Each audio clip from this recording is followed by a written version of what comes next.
kemarin bikin surat ke Litbang KONI Provinsi untuk ada 2 agenda.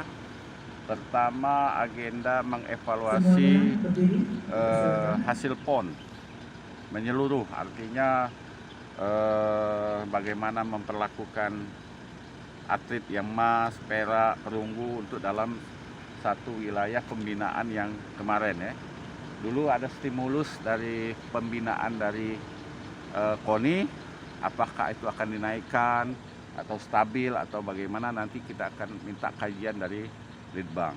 Yang kedua, kita juga minta kajian dengan Litbang itu soal 4-wheel. 4-wheel tahun kemarin di Bengkulu kita posisi 9 besar dari 10 gitu kan. Tentu ini tidak boleh lagi terjadi.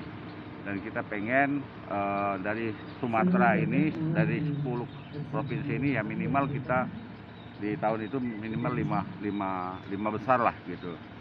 Sehingga itu perlu kajian bagaimana strateginya supaya ini terwujud, karena 4-wheel itu akan dilaksanakan di 2023.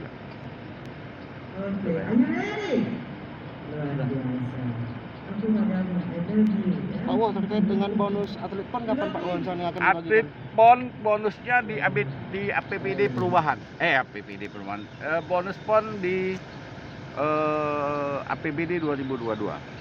Kemarin saya sudah konsultasi dengan Pak Gubernur, dengan Pak Sekda, dengan Pak Kadispora. Insya Allah dananya akan di 2022 dititipkan di Dispora Provinsi Sumatera Selatan, tidak di anggaran KONI. Rinciannya Pak? Rinciannya sudah kita laporkan ke Kadispora melalui Binpres KONI Sumatera Selatan.